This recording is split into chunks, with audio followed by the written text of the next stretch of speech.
Hola, hola, buenas noches. Bienvenidos todas y todas a este primer encuentro sincrónico de su clase Criminología Legal, herramientas para abogados. Por favor, indíquenme con una reacción si me están escuchando para continuar con mi presentación el día de hoy. Excelente, gracias a todos los que van reaccionando.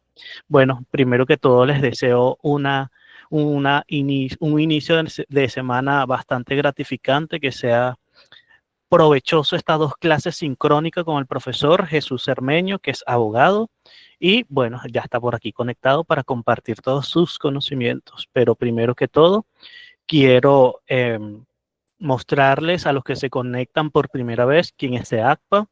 Quiero recordarles a todos ustedes algunos avisos.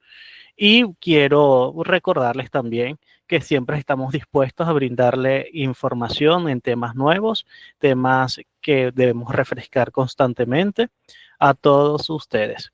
Bueno, voy a iniciar por acá con mi presentación. Voy a hacer un cambio de pantalla y me disculpan si les robo unos minutos. Bienvenidos al CEACPA, Centro de Educación a Distancia para Adultos, educación continua en línea accesible desde la República Dominicana para el mundo.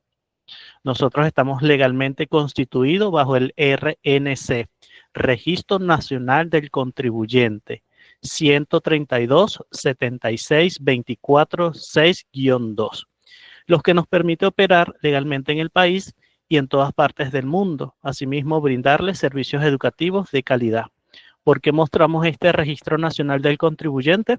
Para que vean que es una institución ya constituida con 4 años, es una institución legal, formal en República Dominicana y que contribuye con el desarrollo de todas las personas, especialmente en Venezuela y en República Dominicana. Um, para todos los que desean, bueno, allí tienen nuestro RNC, pueden guiarse y buscar que es información fidedigna lo que le estamos brindando. Bueno, ya ustedes han estado en el grupo de WhatsApp, han estado recibiendo enlaces que los llevan al Classroom o al aula virtual. Muy especialmente a todas las personas que están interesadas en obtener el certificado, deben estar activos siempre en las actividades que aquí están publicadas, pero también todas las personas, si desean, pueden ingresar. En este preciso momento voy a mostrarle cómo ingresar y cómo buscar las informaciones, ya que algunas personas han reportado que no pueden ingresar o porque presentan algunos inconvenientes. Voy a volver a hacer un cambio de pantalla. Me van disculpando por acá. Ok. En el transcurso de la noche y en el grupo de WhatsApp han estado recibiendo ese enlace que les estoy compartiendo justamente en este momento. Ustedes deben de irse a ese enlace para que puedan agregarse, unirse, ingresar.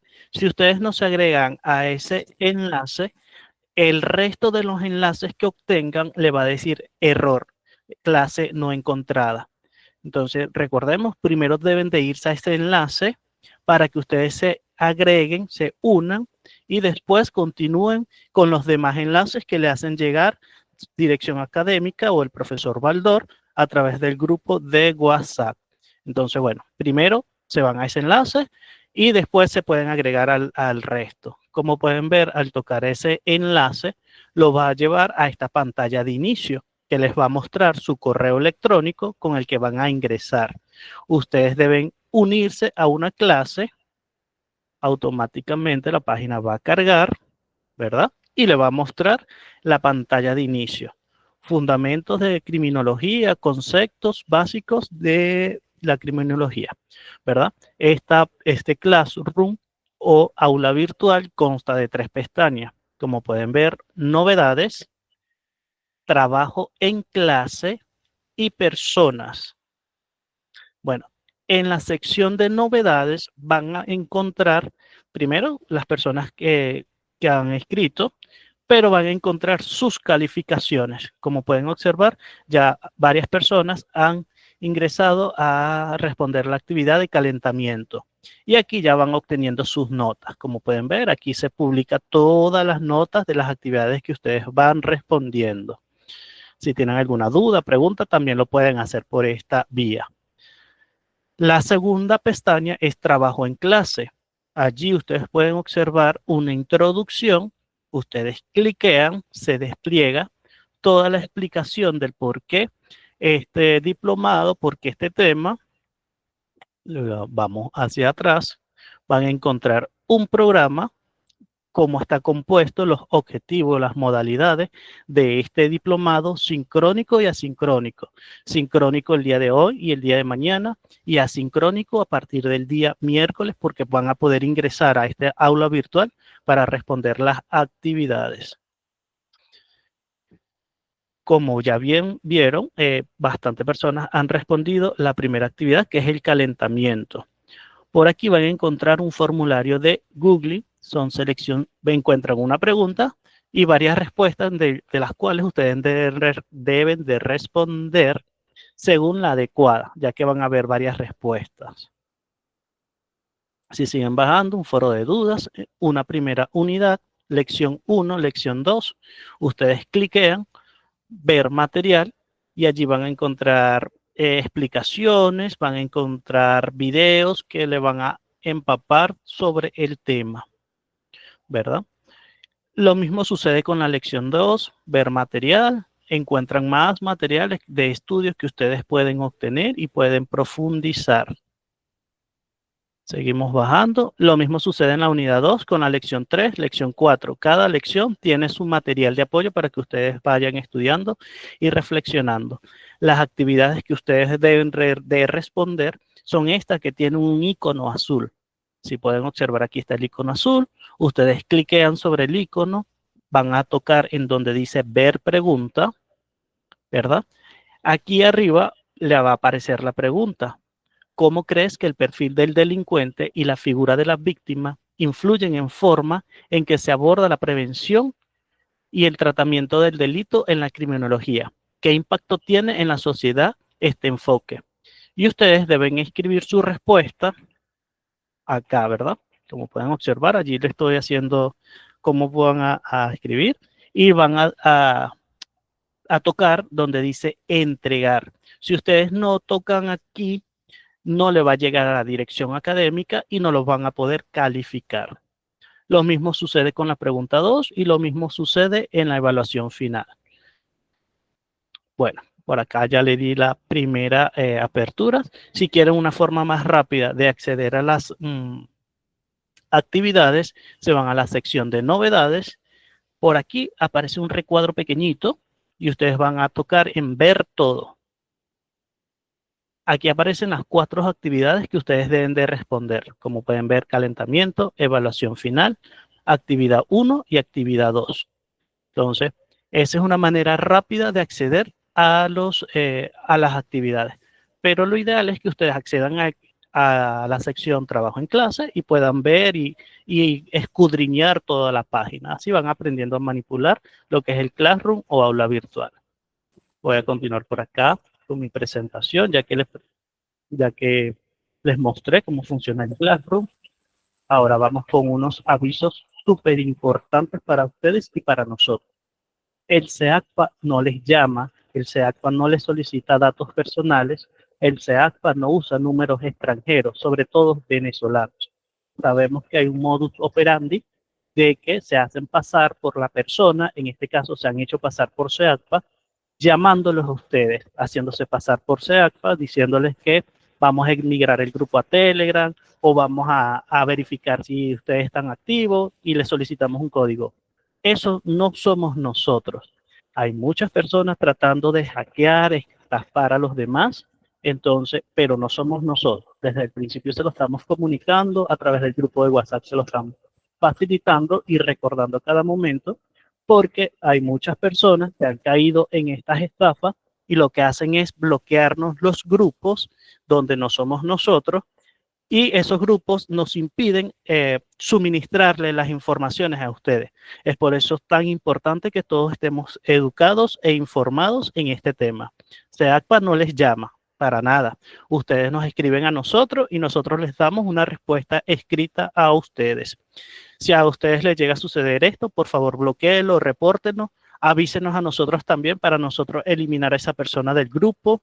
Y recuerden, bloquean a la persona, no al grupo de WhatsApp.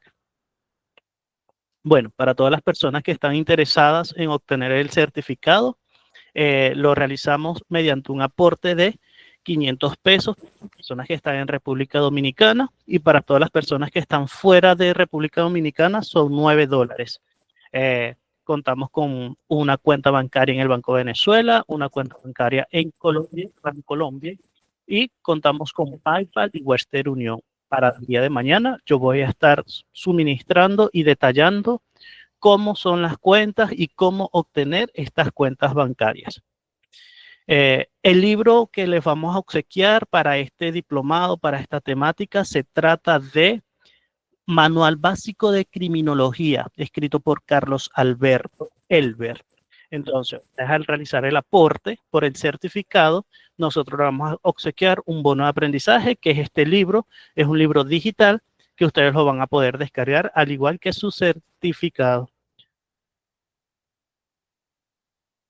Ok, al ustedes realizar el aporte, nos los reportan al WhatsApp de gestión de cobro. Nosotros le vamos a enviar 2 enlaces para que ustedes descarguen su certificado y para que descarguen su libro o bono de aprendizaje. Está en nuestra página web. Mañana les voy a mostrar cómo funcionan estas 2 páginas, si no le voy quitando mucho tiempo al profesor. Bueno, aquí nuevamente, al ustedes descargar el libro, le va a aparecer en su computador o teléfono. Muchas gracias y bienvenidos a este primer encuentro con el profesor Jesús Cermeño. Profesor, ¿se encuentra por acá? Excelente, aquí presente, de corazón y de alma. Excelente, profe, se escucha perfecto. Bueno, ¿qué más queda que desearle la mejor de las noches, la mejor de las tardes? Y agradecerles profundamente por la acogida que han tenido estos cursos, unos cursos que tienen una maquinaria muy profesional que los hace funcionar. Me siento sumamente honrado de trabajar con eso. Hoy tengo en el grupo bastantes estudiantes de Derecho y eso también es muy importante, pues representa que las nuevas generaciones se quieren preparar y eso es lo más importante. Hoy vamos a hablar de los fundamentos de la criminología desde el punto de vista legal. El día de mañana vamos a atacar casos concretos. El día de mañana va a ser muy interesante porque vamos a mirar desde el tamiz criminológico las acciones que puede cometer un ser humano con el material que se les va a dar hoy. Pero lo cierto es que he tratado de hacerlo lo más potable, lo más condensado posible para que ustedes se lo lleven. Y qué bonito que van a recibir un material bibliográfico que les va a permitir pues apoyarse y expandir el conocimiento. Entonces, sin más preámbulo y dándole las gracias nuevamente, comenzamos.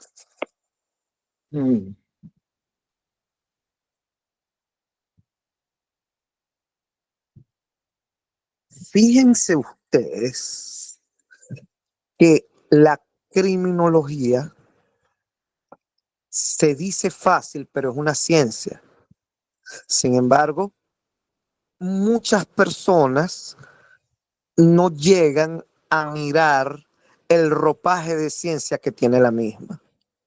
Me refiero a que entendemos que solo ciencia es la matemática, la física, la química y la biología, la medicina, la arquitectura. Sin embargo, la criminología también es una ciencia. La diferencia con las ciencias aplicadas es que además de basarse en algunas ocasiones en el método científico, también tiene metodología de investigación social. Entonces, lo primero que tenemos que aprender de la criminología es que la criminología es una ciencia social. ¿Por qué? Porque la sociología, el derecho, son ciencias, pero ciencias sociales. Es decir, son otro estadio, pero ciencias al fin. ¿Mm? Entonces es importante que aprendamos a definir una ciencia exacta de una ciencia social. En principio porque criminología y criminalística tienden muchos a confundirnos, porque pareciera que el prefijo del nombre es crimen en las dos expresiones, pero la criminalística sí es la aplicación de ciencias exactas. En cambio, la criminología sigue siendo una ciencia social. Vamos a ver la próxima lámina.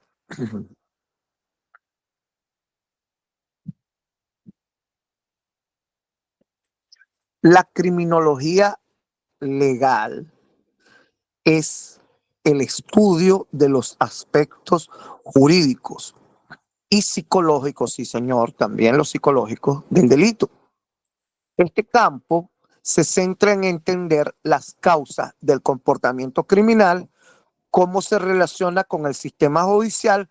A lo largo de esta presentación vamos a explorar sus fundamentos teóricos y aplicaciones prácticas. Entonces, la criminología legal va en función de los aspectos jurídicos. Bien, entiendan y entendamos que la criminología, en este caso la criminología legal, es un estudio muy antiguo, demasiado antiguo. Es más viejo que la persona más vieja que ustedes puedan conocer. Es más viejo que el árbol con más años que ustedes puedan haber visto. De repente un baobab que vive casi 1000 años. Bueno, la criminología es más vieja. ¿Y por qué yo les hago esa afirmación?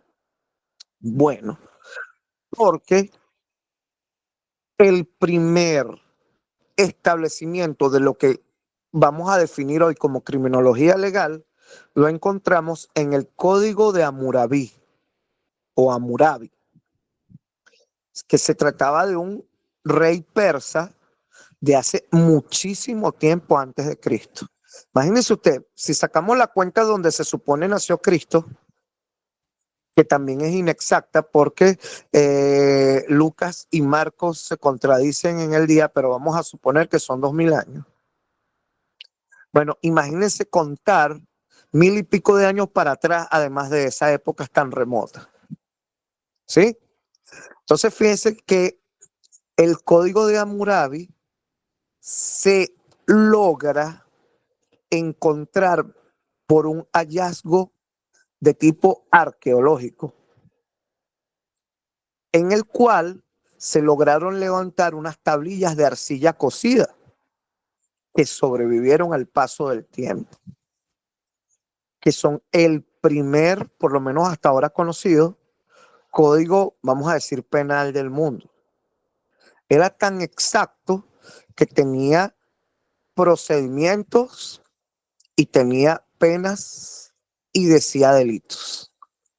Algo así como una ley, por lo menos las leyes de drogas que manejan procedimientos y manejan también delitos. Salgo del tema porque es necesario explicarles o que recordemos conceptos básicos de derecho. Hay leyes que son sustantivas, que son las que nos indican cuáles son los delitos, las faltas y las posibles consecuencias que tenga que ver la persona que las comete. Y hay leyes que son adjetivas que nos dicen el procedimiento. En Venezuela, por ejemplo, tenemos como ley sustantiva el Código Penal, pero también tenemos una ley adjetiva que es el Código Orgánico Procesal Penal. En Argentina tenemos el Código de Procedimiento Penal como ley adjetiva y el Código Penal como ley sustantiva. Algunos países hemos pasado por procesos en los cuales todo el mundo saca una ley el presidente, saca una ley el ministro, saca una ley utilizando mecanismos como por ejemplo las habilitantes, y entonces tenemos una hiperlegislación. Entonces tenemos problemas en el cual un solo delito está de alguna forma tutelado por dos o más leyes. Y entonces sucede que los funcionarios operadores de justicia utilizan esto como forma de extorsión. Entonces tienen una pena más baja y una pena más alta para los mismos hechos. Sí, señores, eso sucede. Por eso es que tenemos que estudiar. Y por eso es que SEAPA se preocupa en que ustedes reciban esta información. Es una información comprimida, pero de gran contenido académico que les va a permitir a ustedes lograr competencias. Competencias que muchas veces sirven inclusive para la propia vida. Entonces, sigamos con lo que nos toca. Les hablé de los tipos de leyes y entonces por eso estamos hablando de una criminología jurídica. Pero para que usted entienda qué es criminología jurídica, tenemos que saber primero el concepto de delito. Delito es todo hecho típico, antijurídico y culpable, que se desarrolla en virtud de la conducta criminal que va teniendo el ser humano en sociedad. Y ustedes dirán, cónchale, ese profesor está utilizando unos argumentos muy fuertes. Bueno, déjenme decirle que son una triste aproximación a lo que nosotros vamos a encontrarnos en la realidad en la calle. Porque el hecho antijurídico pareciera en algunas ocasiones que es parte de la sociedad y por eso tiene que tener mecanismos que los controlen. Mañana vamos a hablar un poquito de algunas de las denominaciones de uno de los padres de la criminología, que era César Lombroso. Sin embargo, les puedo adelantar que ellos o que él entendía que había una clasificación delincuente o delincuencial que denominó el loco moral. Y si nosotros nos vamos al estudio de lo que Lombroso clasificó como el loco moral, es algo muy parecido al psicópata perverso de hoy en día. Entonces, es importante también, cuando en la vez que estuvimos hablando de los conceptos desde el punto de vista psiquiátrico, vamos a ver si elaboramos pronto un buen estudio que toque estos temas. Se planteó que los psicópatas no solamente cometen delitos, cometen pequeñas cosas que siempre le hacen daño a los demás porque ya ellos son así. Entonces, tengamos en cuenta que es la criminología jurídica y que son los aspectos psicológicos. O sea, que no es casualidad por la cual yo se los haya colocado en negrilla. Y vemos también en negrilla relacionado con el sistema judicial. Y esto es muy importante, estimadas damas y caballeros, muchachos y muchachas, niños y niñas, que dentro del sistema judicial se producen también delitos. Tanto la parte que se encarga de procesar a los que cometen el delito, como la parte que se encarga de judicializar a los que cometen el delito, y por supuesto la parte penitenciaria. Nosotros sabemos que es muy difícil, sobre todo aquí en América Latina, mantener un centro donde se procesan detenidos para llamarlos de una manera digna, que se respeten todas las garantías de la ley. Porque siempre va a haber un preso que a lo mejor tiene más, o un privado de libertad, quise decir que a lo mejor tiene más dinero que otro y va a tener algunas influencias. ¿Sí? Entonces, este debate es absolutamente filosófico. Vamos con la próxima lámina.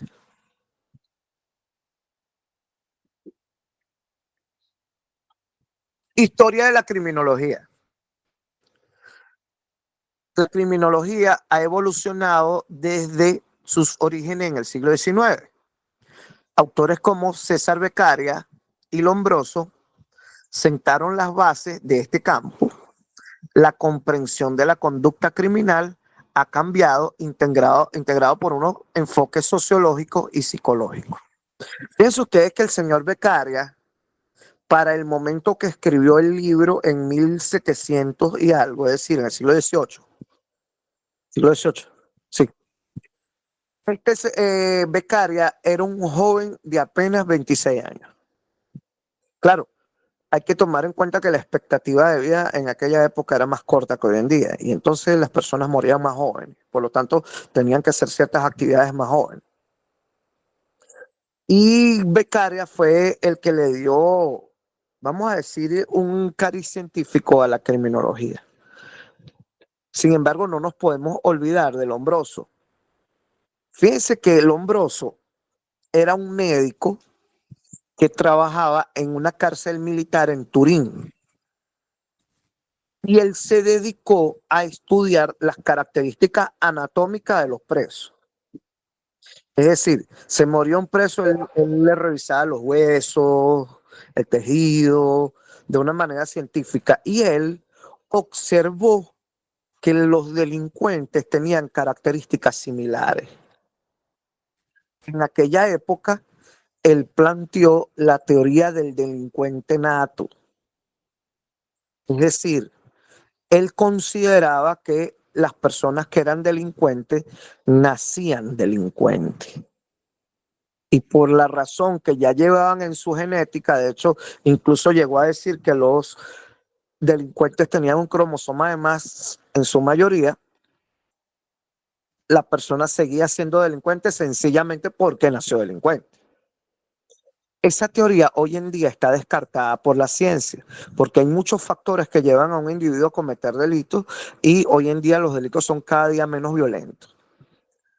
Mañana les voy a contar la historia de la condesa Bathory, que fue una condesa inglesa, que ella fue una asesina en serie, porque a ella le gustaba matar mujeres jóvenes vírgenes para bañarse en su sangre con la obsesión de mantenerse joven y bella. Entonces, mañana va a ser un día bien productivo, pero tengo que contarles la teoría primero para que entendamos, ¿verdad? ¿Qué les parece? Bueno, entonces resulta que Lombroso clasificó a los delincuentes por sus características anatómicas. Y les voy a contar algo, que esto que es un secreto que queda entre nosotros dos. Hoy en día, los policías de todo el mundo, los de investigaciones, ven un tipo con cara de delincuente, aquí en Venezuela le decimos con cara de choro, y se refieren a él despectivo y peyorativamente como, mira un lombrosiano. Quizás haya algo de eso, pero como le dije, es una teoría técnicamente descartada. Entonces Lombroso clasificó en el cráneo de los delincuentes, de los cadáveres de los delincuentes, una apertura como una costura de hueso que él llamó foseta occipital media. Y esa foseta occipital media se repitió en muchos de los delincuentes que él analizó. También las características anatómicas le permitieron a Lombroso afirmar que las personas delincuentes, los brazos eran más largos en proporción al cuerpo, que tenían los ojos hundidos y la mandíbula más ancha. Incluso llegó a decir que su forma de caminar era muy particular. En aquel momento, estos descubrimientos de Lombroso fueron muy tomados en cuenta por la ciencia, ya que eran innovadores. Sin embargo, una de las cosas que tenemos que aprender los criminólogos es que para poder afirmar algo hay que escrutarlo y someterlo a que sea revisado y probado por científicos. Igual que los medicamentos, ¿ok? Eso es importante eso. Y por otra parte, Lombroso se limitó a revisar delitos violentos, delitos donde se utilizaba la fuerza física, donde se agredía, como los homicidios, por ejemplo. Fíjense que yo tuve un alumno que él fue enfermero y él era muy bueno para el levantamiento de los cadáveres, porque fue enfermero y tiene esa facilidad, ¿sí? Pero una vez él tuvo una pelea con otra persona que lo hirió con el vidrio de una botella y cuando se vio la sangre, quizás no era tanta la sangre que botó, pero él se desmayó del miedo. Entonces, fíjense ustedes que el comportamiento criminal va a depender de muchos factores, incluso de quién sea el sujeto de ese comportamiento criminal. Ahí es donde nosotros vamos a ver qué tipo de criminal estamos abordando. Generalmente, un criminal que le cuesta integrarse a la sociedad, que es muy violento, pero ustedes le ven algunas dificultades en la comunicación, pudiera tener algo de retardo mental. Esto es muy común en estos individuos que tienen instintos muy básicos. Sencillamente quiero eso y lo agarro porque lo quiero. Pero hay criminales que tienen un acceder, un proceder más metódico, más trabajado, más pensado. Y aquí es donde caemos en otro autor que se llama Emil Sutherland. Emil Sutherland, un norteamericano, se dedicó a estudiar a los delincuentes de cuello blanco, haciendo alusión a que hay delincuentes que usan corbata y camisa. Vamos a ver algo en la próxima lámina.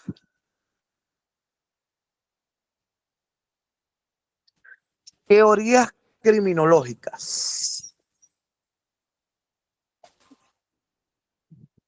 Tenemos diversas teorías o existen las mismas en criminología, como la teoría del aprendizaje social y la teoría de la desorganización social. Cada una ofrece una perspectiva única sobre por qué las personas cometen delitos, destacando factores como el entorno social y la influencia familiar. Esta lámina tan chiquitica en cuanto a su contenido tiene mucha información y la vamos a desglosar en este momento. Vamos a empezar por aprendizaje social. Los seres humanos nos movemos en sociedad. Hay una novela de un señor que se llama Robinson Crusoe, que duró no sé cuánto tiempo solo como náufrago en una isla. Por supuesto, eso es fantasía. Es imposible que un hombre pueda tener unas cualidades mentales normales si se aísla. Tiene que tener interacción, inclusive las personas que se dedican a las computadoras, que son esquizoides, es decir, que se encierran solitas, que viven encerrados, sencillamente deciden aislarse de la sociedad. Es algo muy superficial porque con alguien tiene que tener contacto. ¿Ok? Entonces, esta actividad de el aprendizaje social, yo siempre que doy una clase le digo a la gente, usen papel y lápiz y anoten ahí. Me imagino que todos tienen donde anotar, ¿verdad? Es porque una de las características del ser humano es que es gregario. Anoten ahí. Gregario. Se lo repito por tercera vez. Gregario. ¿Sí? Gregario significa que uno termina haciendo lo que hacen los demás. Yo hago las cosas porque los demás lo hacen. Entonces, estas actividades me pueden llevar a mí a cometer un delito. Y ustedes dirán, no, bueno, si él se tira por la ventana, me tengo que tirar yo. Bueno, déjenme decirle que los seres humanos llegamos a esos extremos. Pues que no, en el siglo pasado, siglo XX, toda una población no se fue a perseguir a un loco que él decía que quería conquistar el mundo y traer el Tercer Reich y matar a todos los que no fueran iguales que él. Y la gente lo hacía. Y cuando se hicieron los juicios de Nuremberg, una de las tantas acciones judiciales para reivindicar los derechos humanos, ellos indicaban como defensa, bueno, es que yo estaba cumpliendo órdenes. Ahí apareció el concepto de derechos humanos, anótenlo ahí, que se llama la obediencia debida. Necesito explicarle qué es obediencia debida.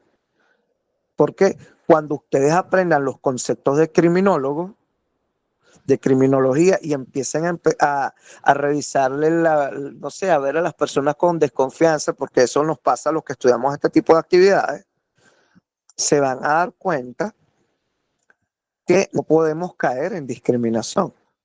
Y el concepto de derechos humanos, de la obediencia debida, es el único estado de necesidad que está prohibido por el derecho internacional.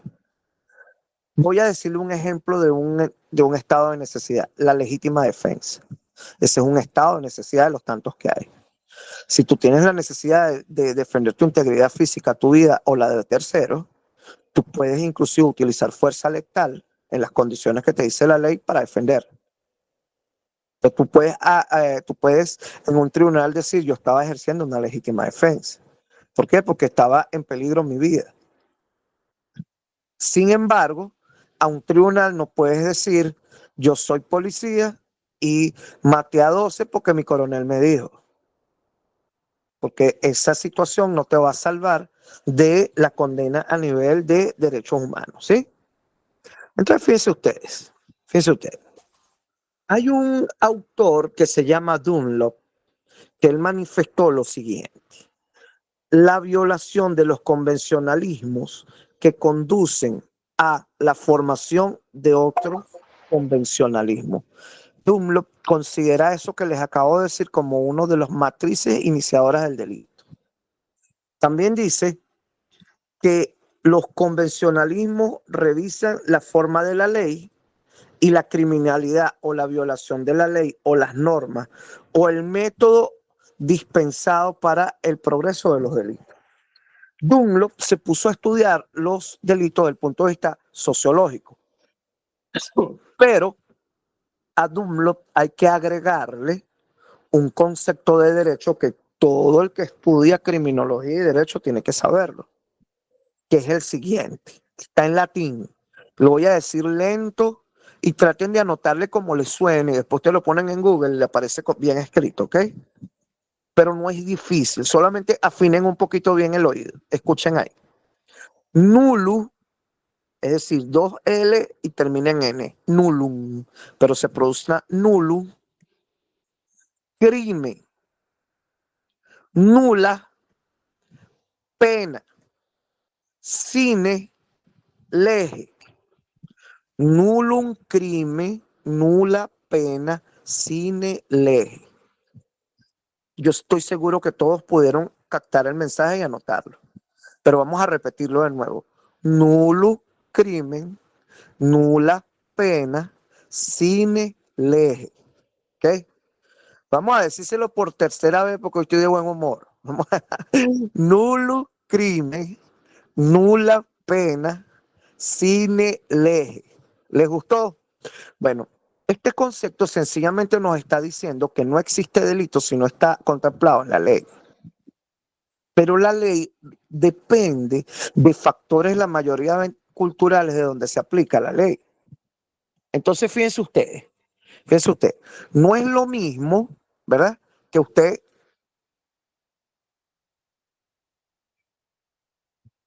aquí estoy vivo. Ajá.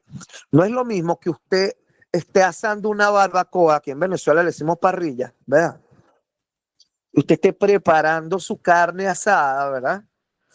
En cualquiera de nuestros países latinoamericanos, no le va a pasar más nada, sino que el carnicero quizás le va a cobrar el precio de lo que usted compró en carne, ¿no?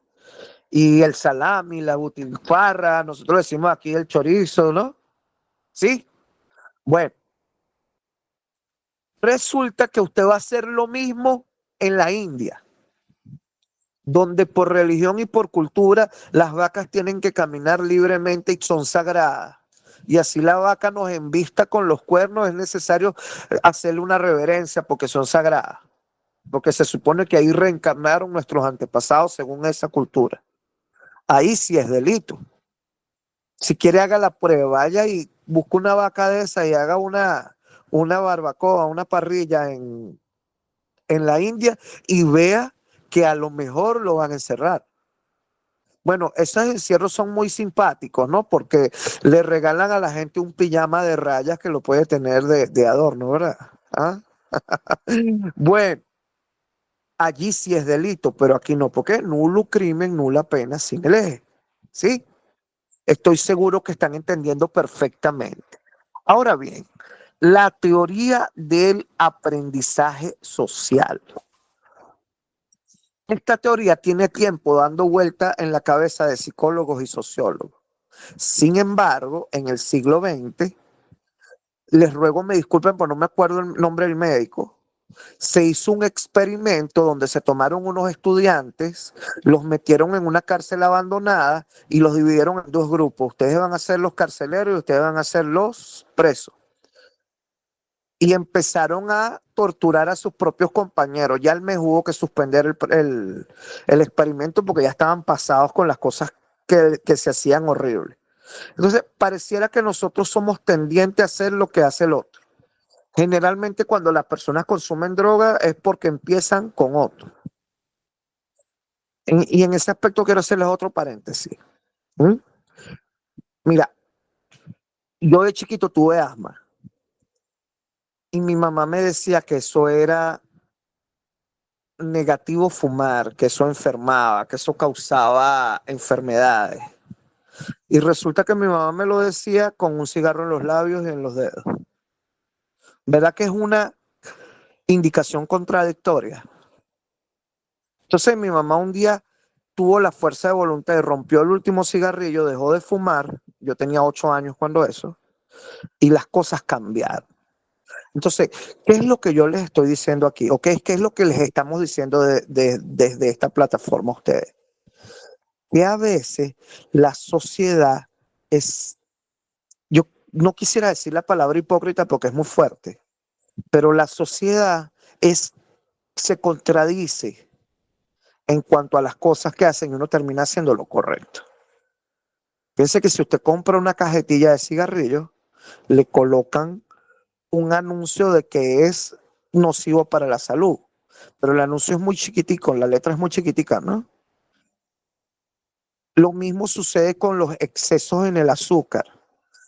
Pocos caramelos, golosinas, chucherías, tienen la indicación de que la cantidad de azúcar no es positiva, que va más allá de las necesidades básicas de azúcar de un ser humano.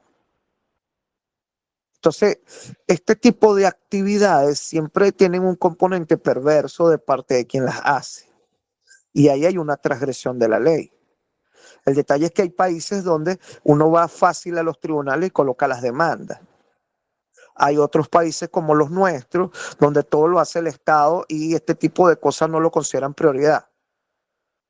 Entonces, entiéndanme que la teoría del aprendizaje social es muy importante. Por supuesto, cuando lean el libro que se les obsequia por el curso al cual ustedes están accediendo, van a ver en más amplitud la teoría del aprendizaje social. Pero nosotros copiamos patrones, ¿ok? Así es que se crea la cultura, ¿sí? Entonces, bueno, de todas maneras, este tipo de temas lo vamos a seguir tocando después. Teoría de la desorganización social, ¿ok? Esta teoría de la desorganización social, anoten ahí, se le llama criminológicamente anomia. Anomia. Nosotros, los que trabajamos estudiando delincuentes, se nos produce un pequeño choque porque desde el punto de vista psicológico, anomia es cuando la persona no puede decir su propio nombre, no puede hablar, se le olvidan las cosas. Pero en este caso social, anomia es cuando ya los motorizados no respetan los semáforos, cuando no se respeta a la policía, cuando no se respetan a los padres, que la vida anda así. En estos días yo vi un documental sobre la India y fueron unos occidentales a visitar la India y era un caos, los carros pasaban por donde le daba la gana. O sea, por aquí, en mi país no es tan extremo, pero también es horrible porque nadie respeta el semáforo. De hecho, las aceras se pintan de amarillo, las bordes para indicar que eso está prohibido estacionar. Y se pintan de rojo los bordes para indicar que eso son paradas de autobús. Creo que en otros países le dicen ómnibus o guagua también, ¿no? Aquí también le decimos camionetica. Entonces, todo el mundo se estaciona donde está prohibido pararse.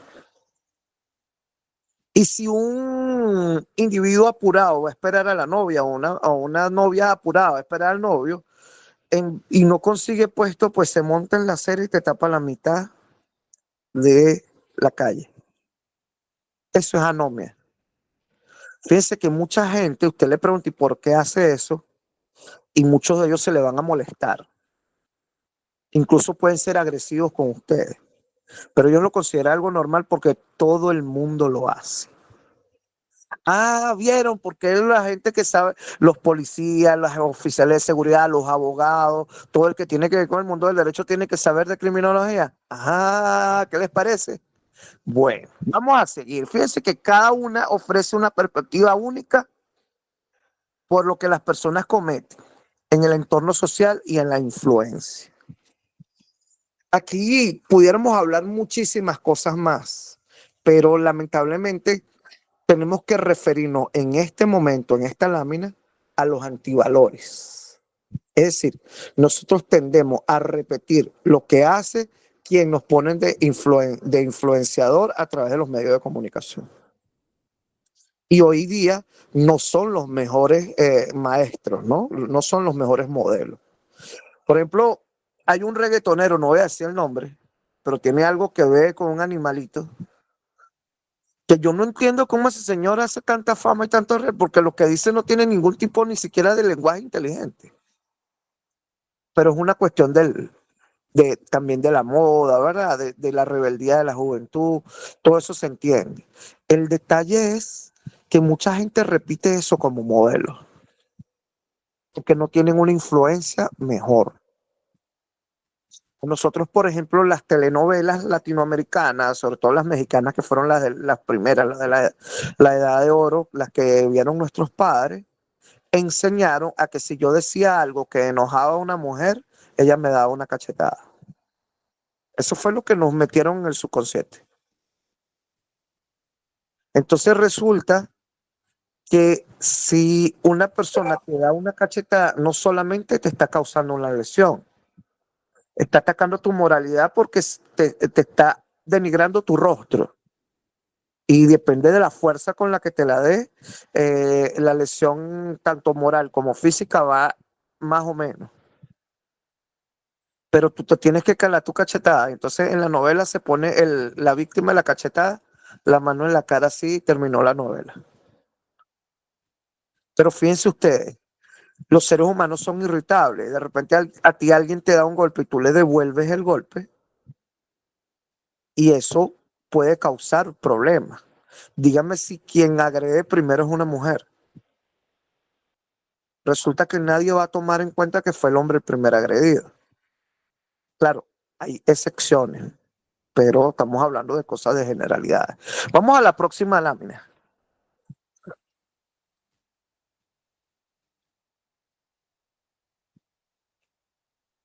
Metodología de la investigación criminal, pero desde el punto de vista de la criminología, porque la investigación criminal como tal está dirigida por la criminalística.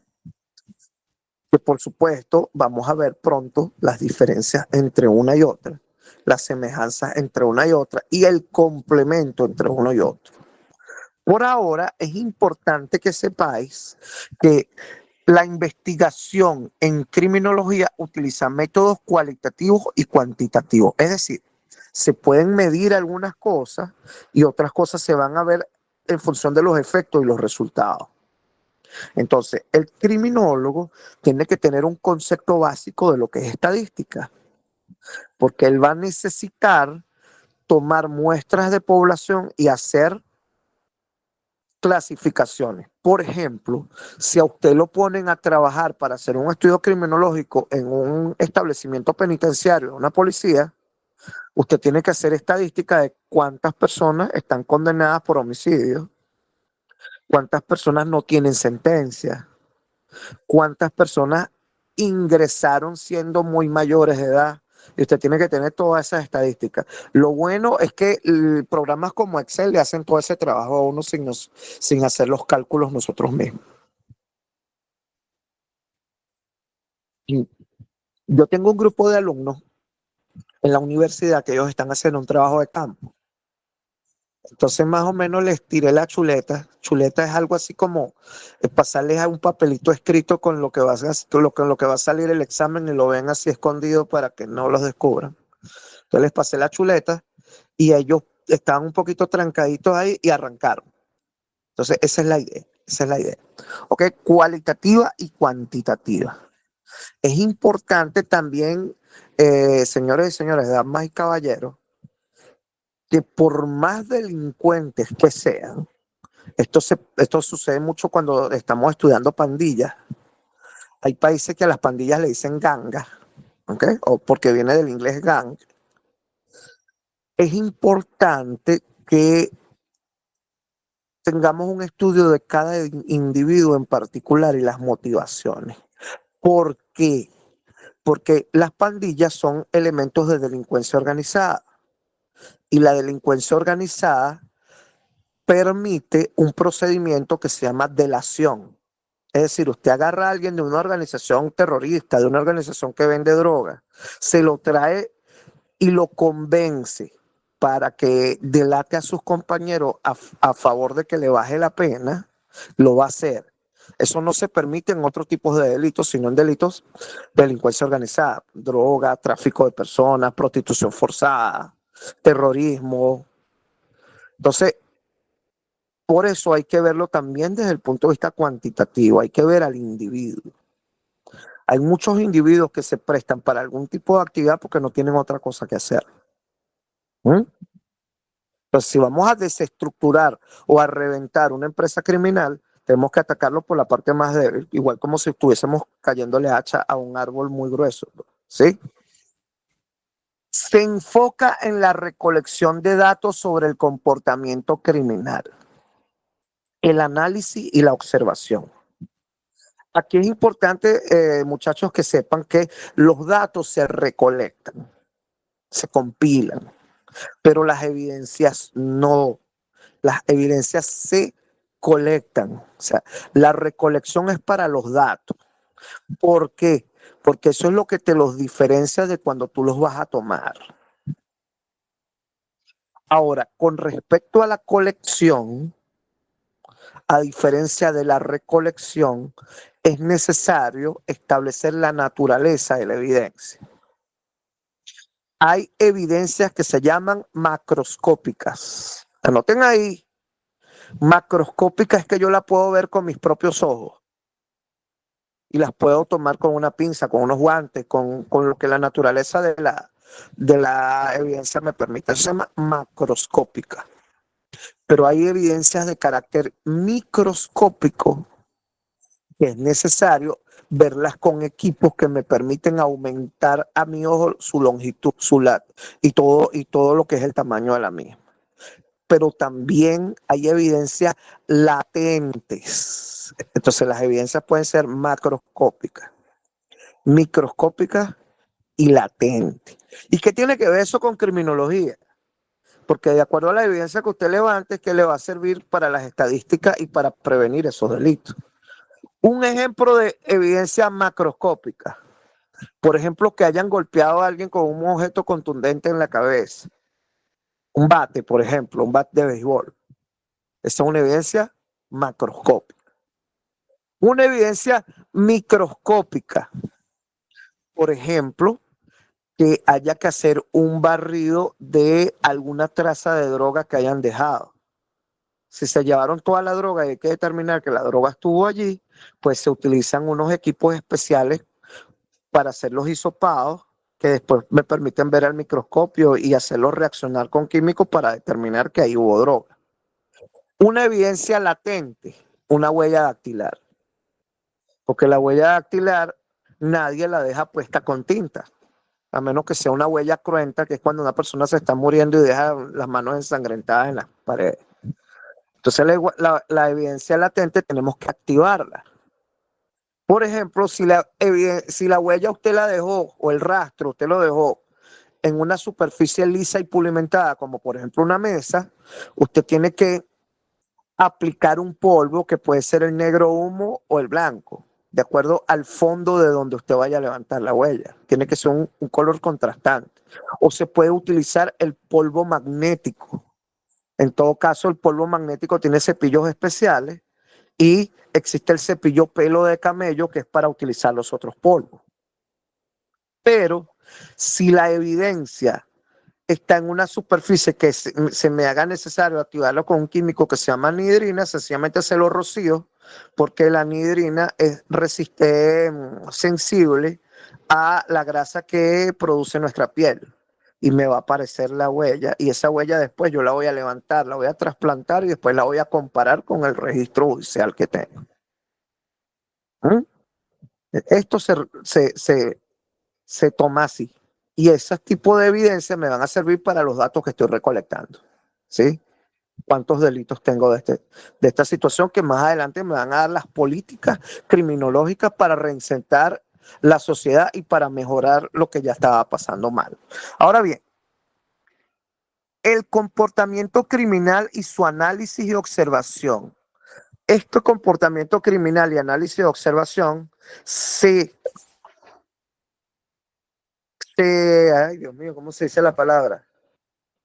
Se resume MO''S o modus operandi, ¿ok? Entonces, es necesario también observar algunas actividades que nos permitan dar una idea del comportamiento criminal. Eso también lo vamos a ver mañana. Las encuestas y los estudios en el caso que son herramientas claves para entender la dinámica del crimen. Importante, no solamente el delito o el crimen, sino la dinámica. ¿Qué pasó antes? ¿Por qué pasó? ¿Qué pasó después y qué pasó durante? Hay crímenes que tienen una dinámica bastante compleja, como por ejemplo las personas que les gusta robarse el dinero del Estado, los corruptos, pues. Esto tiene mucho alcance. ¿Mm?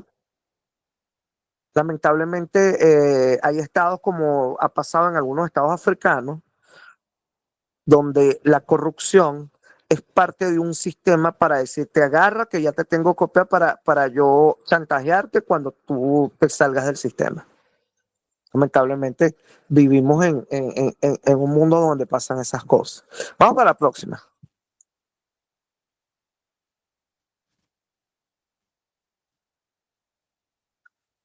Aplicaciones prácticas de la criminología.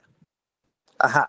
Toda esta cantidad de información que hemos manejado hasta el momento, ¿cómo la vamos a aplicar? La criminología se aplica en áreas como la prevención del delito. Con esas estadísticas podemos crear los factores que nos permitan prevenir el delito, que los delitos no cometan más.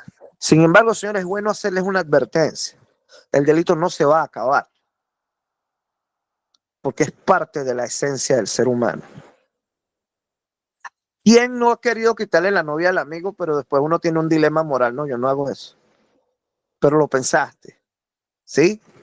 Lo pensaste. Fíjense ustedes que la mayoría de los delitos se basan en decir mentiras. Y el ser humano aprende a decir mentiras antes de nacer. ¿Ustedes creen que no? Ya les voy a poner el ejemplo para que vean. Fíjense bien. Si usted está chiquitico, es un bebé, usted sabe que si usted llora es solamente por dos cosas. O porque tiene hambre o porque hay un estímulo que lo está molestando. Sin embargo, usted aprende a llorar para llamar la atención de sus padres para que lo carguen. Quizá usted no se acuerda de eso, pero sí se acuerda cuando sus hijos, sus sobrinos, sus nietos hicieron eso. Entonces, fíjense ustedes que nosotros como seres humanos aprendemos a mentir incluso antes de aprender a hablar, porque esto es una mentira. El detalle es que decir, por ejemplo, a mi hijo que Santa Claus no es su papá que se gastó la utilidad del mes de diciembre para comprar el regalo que él quería, para mantenerle la ilusión, ¿verdad? Es una mentira que no le hace daño a nadie. Pero hay mentiras que destruyen vidas. Entonces, fíjense usted, todos los seres humanos tenemos la capacidad de mentir. Hay personas que tienen creencias que dicen que nuestra labor aquí en la tierra es aprender a superar todas esas cosas negativas que traemos. Entonces, tenemos que, ¿por qué? Porque el delito no se va a acabar. Y porque, estimados compañeros, compañeras, damas y caballeros, nosotros usamos ropa, usamos colonias, nos montamos en vehículos, nos maquillamos, sobre todo la hembra de la especie, utilizamos equipos tecnológicos, pero todavía somos animales. No somos ni vegetales ni minerales. Somos seres del reino animal. Y si nos ponemos desodorante es porque nuestro instinto permite un olor que nos permite reconocernos entre nosotros igual que los monos y los lobos. Pero nosotros hemos aprendido a disimular esos olores con químicos.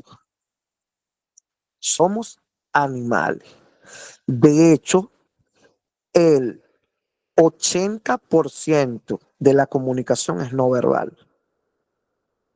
El lenguaje articulado es algo nuevo en el ser humano.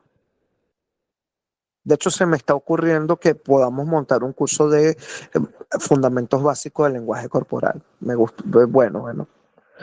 Bueno, entonces fíjense ustedes, les puedo contar cosas muy básicas del lenguaje corporal. Si a usted una persona le da la mano y le toca la otra mano como si fuese un guante, por supuesto esa persona no es sincera con usted, lo está saludando por puro compromiso. No es lo mismo que le dé la mano y con la otra le toque el codo, el hombro o le dé un abrazo.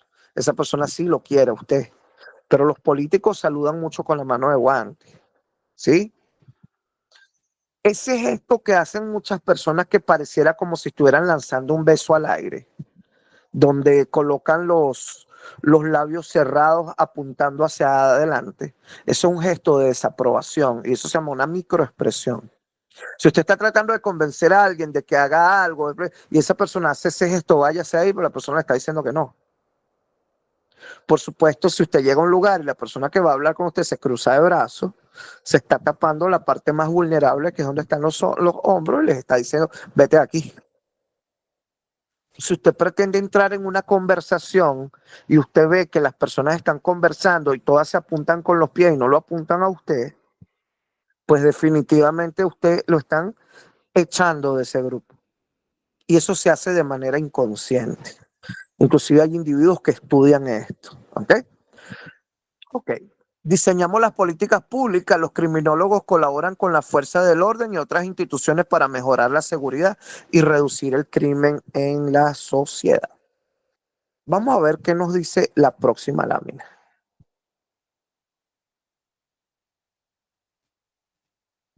Escuchen esto con mucha atención. La criminología legal, no es solo la criminología legal es fundamental para entender el fenómeno del delito y su impacto en la sociedad. A través del estudio se pueden desarrollar estrategias efectivas para la prevención y el control del crimen, promoviendo un entorno más seguro y más justo. Aquí hay varios varios conceptos que dejé por fuera. Y vamos a aprovechar estos minutos para aclarárselo. Uno de ellos es la palabra victimología. Anoten que esta palabra la van a escuchar muchísimo. Victimología.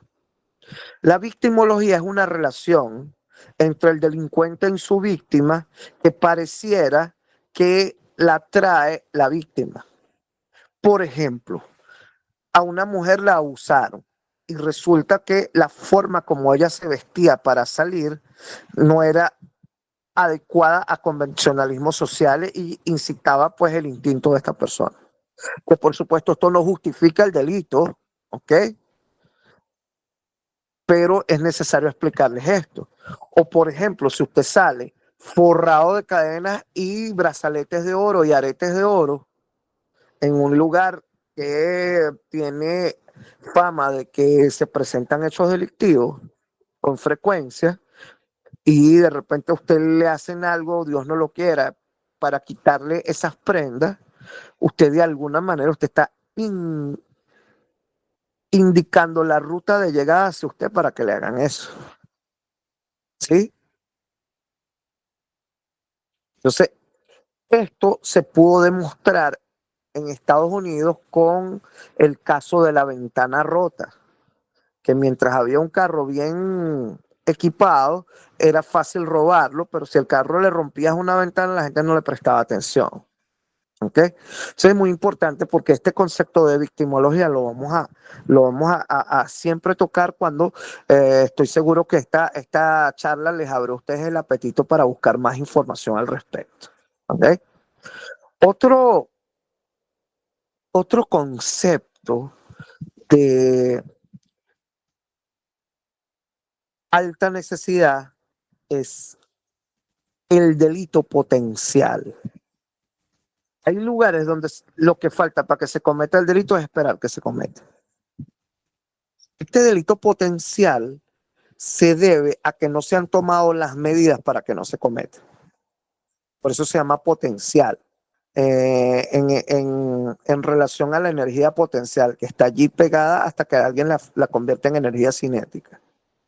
Entonces, si usted permite que toda la población se arme, pero no controla el porte de armas, allí usted está creando un delito potencial.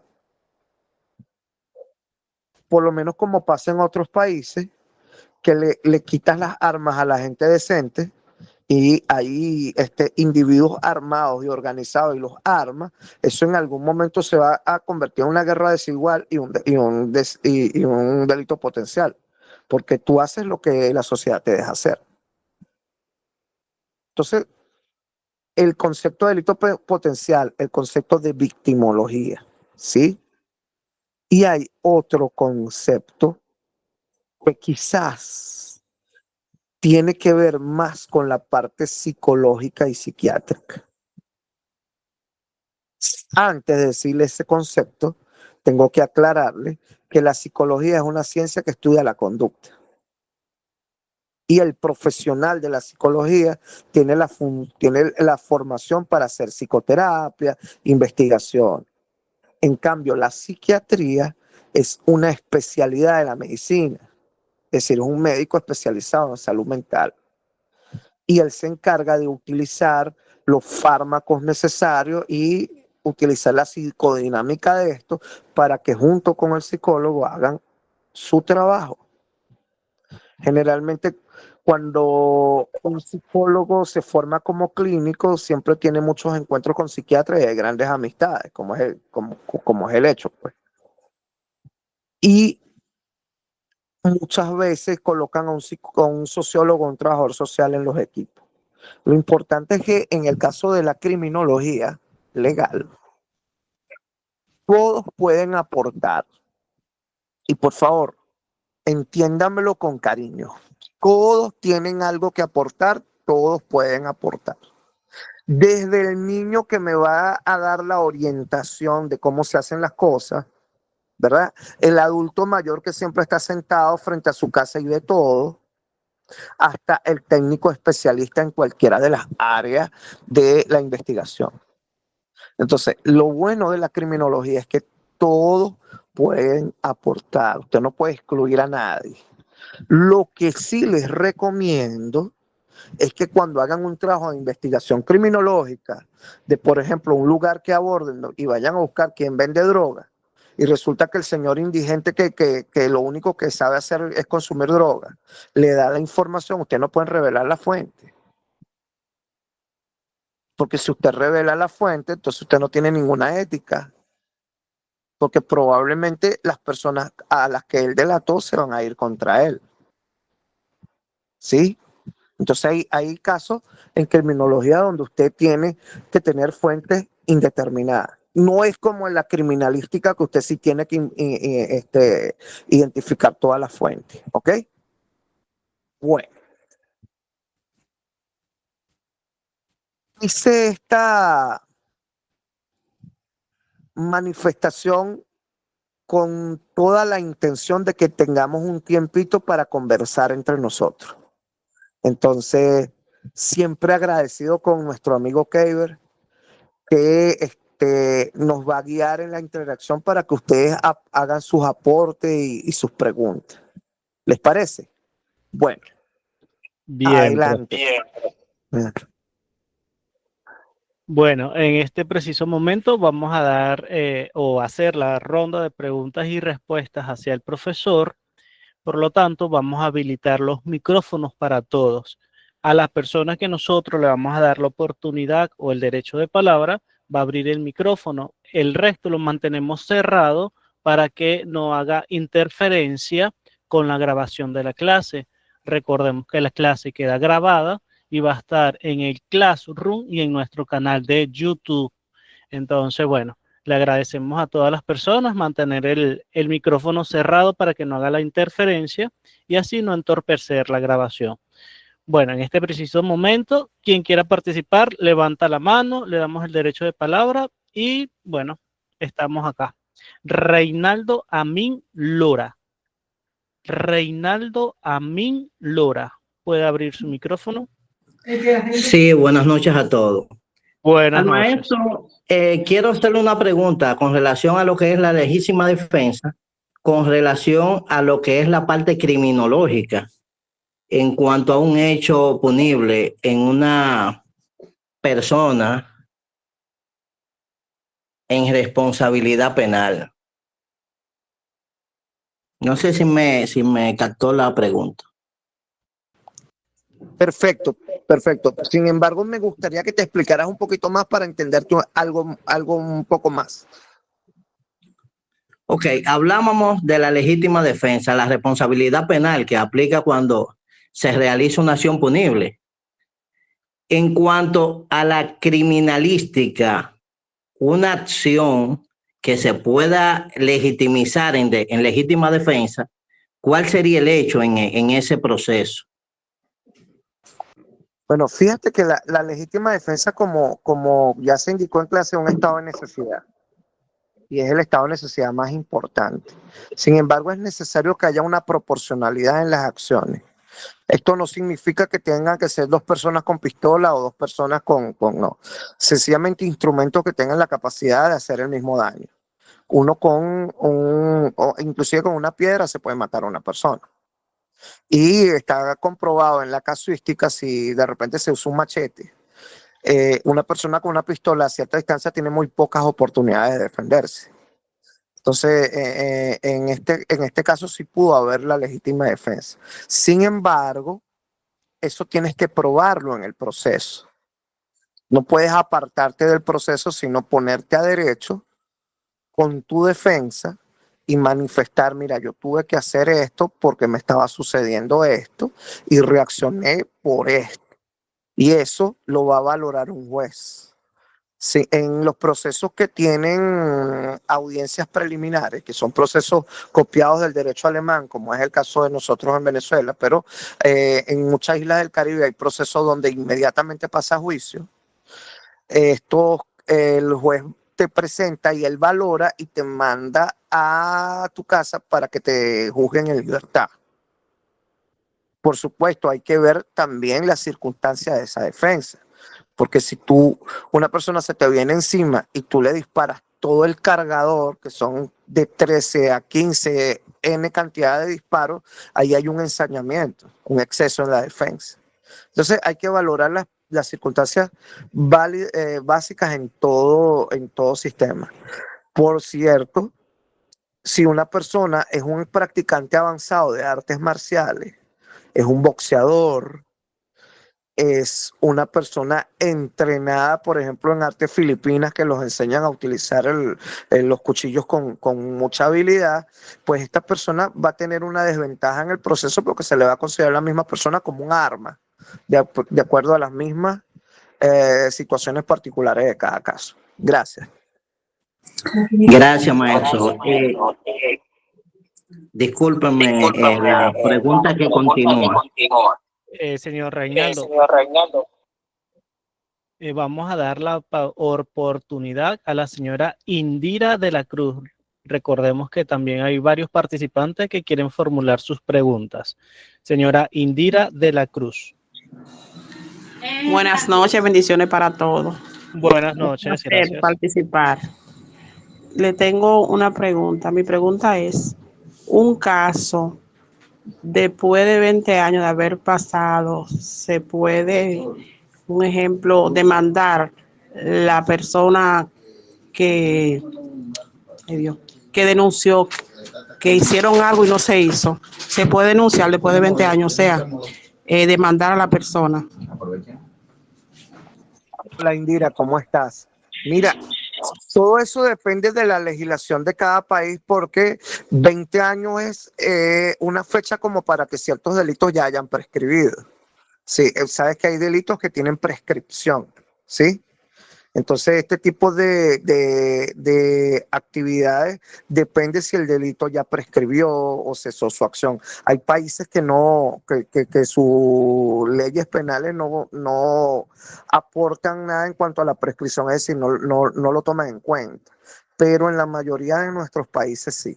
Y habría que ver también por qué razón pasó tanto tiempo y la persona pues no se le procesó. Probablemente porque hubo algún tipo de fórmula alternativa de acuerdo a la legislación de cada país. Muy bien, gracias, profesor. La siguiente persona, Mayerlis Madrid. Mayerlis Madrid.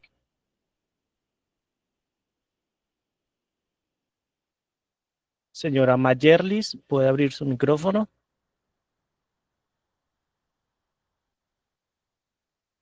Bueno, continúo con el señor Darwin Silverio Peralta. Estoy guiándome por el orden que han ido levantando la mano. Señor Darwin Silverio Peralta. Sí, muy buenas noches, ¿me escuchan? Buenas noches, perfecto, señor Darwin. Bien, me gustaría preguntarle al maestro cuál sería la estructura, porque hemos escuchado lo que son historias y algunos profesionales que trabajan esto, pero mi pregunta esencial es cuál es la estructura de la criminología. ¿En cuánto? Sí, bueno, fíjate que la criminología tiene una estructura apoyada en unas ciencias auxiliares, pero esa es materia de la clase de mañana. De hecho, existe hoy en día situaciones muy novedosas que no aparecen en la mayoría de los libros. Entonces, hay una criminología clínica, una criminología científica. Inclusive los países anglosajones mezclan criminología con criminalística. Lo que sí es importante que sepas que la criminología no es una sola ciencia homogénea, es una ciencia multidisciplinaria que se apoya en la sociología, se apoya en la psicología, se apoya en la medicina, se apoya en la antropología y cada una de ellas les da un matiz a cada parte de su estructura. Hoy hemos tocado conceptos básicos, los padres de la criminología, que son Lombroso, Ferri, Beccaria, no hemos hablado de Garófalo todavía, así que todavía tenemos bastante que hablar sobre el tema. Gracias. Bien, por acá tenemos al señor Edgardo Mata. Señor Edgardo Mata. Muy buenas noches a todos, saludos al colega, excelente exposición. Buenas noches. Fíjese, esta es una pregunta no tanto sobre la criminología como tal, sino sobre la visión que tiene el profesor en este caso a nivel de Latinoamérica, ¿qué piensa usted en cuanto al valor del estudio criminológico con respecto a la determinación de responsabilidades de las personas que son procesadas, ya que hemos visto con preocupación, tanto en Venezuela como en otros países, que el estudio criminológico no incide en muchas oportunidades en lo que es la función del juzgador en cuanto a la percepción que debe tener integral del delito cometido y el por qué se cometió el delito. ¿Qué opina al respecto, profesor?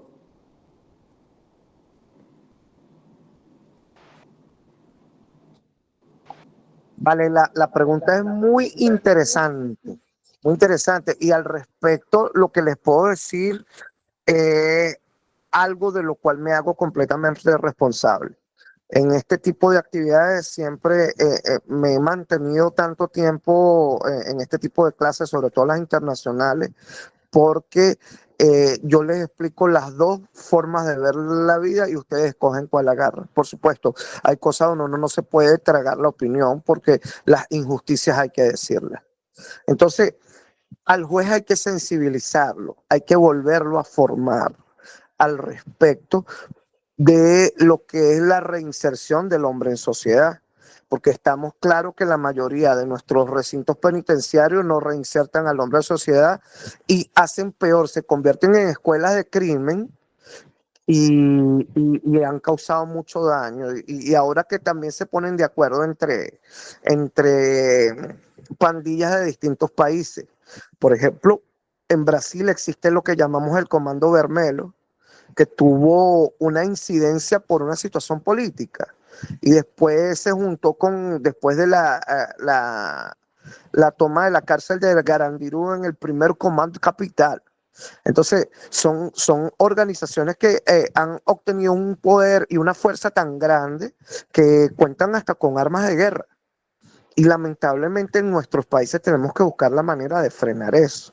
El detalle es que la forma de frenarlo no es solo represiva, pero pareciera que en este momento estamos la gente decente perdiendo la guerra, porque los cuerpos de seguridad cuentan con menos logística, menos formación, menos entrenamiento, menos ética, y estos señores están creciendo desproporcionadamente. Sin embargo, yo tengo fe en que personas como ustedes, con este poquito de luces que están recibiendo, pues nos permitan cambiar esa situación que lamentablemente no es la ideal, no es la que queremos. Pero yo sé que vamos para adelante. La situación aquí, tenemos bastantes personas de República Dominicana, todo el mundo sabe que yo adoro ese país, pero la situación en la isla de la Española, del lado de Haití, es súper complicada, porque son individuos que eran presos y ahora son los dueños del país. Y no estoy diciendo nada que no haya salido por las noticias. Entonces, si nosotros no tomamos las políticas a tiempo y aprendemos la mayor cantidad de personas estas habilidades y las adaptamos a lo que ya sabemos, se nos va a perder la sociedad. Gracias. Bien, profesor, tenemos a Juan Villa Piantini. Señor Juan Villa Piantini. Sí, buenas noches, Buenas maestro noches. y compañero de clases. Bueno, ya que yo estoy analizando ya todas las cosas que han analizado, han dicho mis compañeros, yo tengo una pregunta para usted también, maestro, que ya cuando vemos una persona que tiene un conflicto, o sea, un conflicto, y esa persona con una alma blanca agrede a la otra persona y la otra persona agrede a otra persona, la otra persona hace su legítima defensa, pero no legítima defensa de intento de homicidio, sino de otra manera. Entonces, yo me baso en que cuando una persona ya, cuando tiene alma blanca y agrede una persona de la cintura para arriba, ya yo entiendo que ahí entra lo que es la criminología algo criminal que ya es un intento de homicidio. ¿Cómo usted cree que los jueces puedan ver esa situación? Mira, esa pregunta es bastante compleja, pero es interesante. En principio, la idea es que nos llevemos conocimientos de criminología que nos permita actuar nosotros y conocer algunas cosas. Entonces, en criminología no se usa el término arma blanca. Y esto es para todos. ¿Okay? El concepto es objeto sí, objeto punzocortante. Hay periodistas, hay expertos que utilizan el término punzopenetrante. Ese término tampoco está bien, porque punzar y penetrar es lo mismo. Entonces se dice objeto punzocortante. El uso de arma blanca hay que irlo cambiando la forma de decirlo. Se lo dejamos a los demás, pero nosotros que estamos en el mundo de la criminología empezamos a utilizar esto. Cuando una persona agrede elementos donde pudiera esa acción atravesar un órgano vital, ya lo está haciendo con la peor de las intenciones. Entonces, el juez tiene que valorar si ahí hubo un homicidio en grado de tentativa, si ahí hubo unas lesiones gravísimas, si ahí hubo un homicidio calificado, ¿ok? Que en otros países lo llaman asesinato en primer grado. Eso es un homicidio calificado, es decir, mataste a alguien con saña, como por la espalda, o lo incendiaste, o a la persona que mataste es tu papá o tu hermano, tu mamá. Eso es un homicidio calificado. Entonces, ese tipo de cosas hay que ver las circunstancias propias de cada situación. También existen homicidios donde no hay intención, o que la intención era otra. Por ejemplo, si usted saca el cuchillo con la intención de amedrentar, su intención era hacerle un rasguño en la piel a la persona y de repente por problemas de equilibrio usted le introdujo el cuchillo, entonces eso es un homicidio preterintencional. Es decir, su intención era provocarle un daño físico, pero el resultado fue la muerte y por esa razón usted cometió un delito que no se le va a penar como si lo hubiese hecho a propósito. Entonces, para concluir la respuesta, porque es compleja, hay que ver las cosas más mínimas de ese homicidio con lo que uno pueda trabajar, ¿ok? En todo caso, cuando haya más dudas, estamos aquí siempre a sus órdenes. Muchas gracias. Bien, profesor, tenemos como para una participación más debido al tiempo. El señor Moisés Sánchez. Señor Moisés Sánchez, ¿puede abrir su micrófono, por favor? Gracias, buenas noches, Buenas noches. compañero. Profesor, como usted sabrá, el perfil criminal es muy creativo y muy novedoso en el siglo XXI. Sin embargo, mi pregunta va relativa. Antes, en el inicio, César Lombroso creó un programa, es decir, creó una línea del perfil del criminal. Sin embargo, el criminal de ahora es creativo, es innovador. En el caso, ¿qué papel juega la criminología en el desarrollo del perfil del delincuente tecnológico?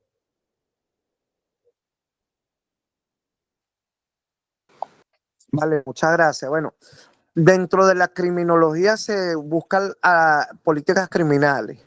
Sin embargo, ya el perfil criminal o la ubicación del perfil criminal se ha vuelto una especialidad aparte. El delincuente tecnológico, por ejemplo, se ataca desde el punto de vista de la delincuencia organizada.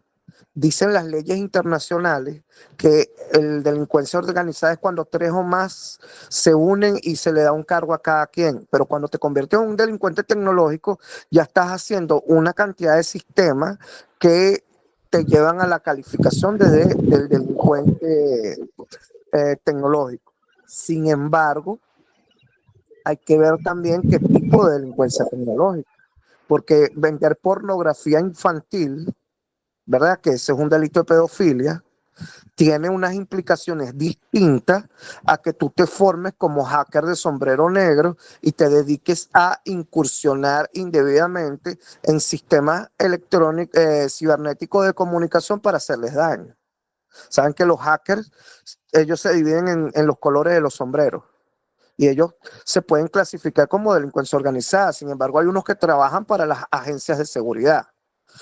Hay otro tipo de delincuente tecnológico que tiene otras actividades que necesitan menos desarrollo intelectual, como por ejemplo engañar a niños y adolescentes, o el sistema que se llama el ransomware, que consiste en crear una página igualita a la del banco para que la persona crea que es la del banco, meta sus datos y le roben su dinero.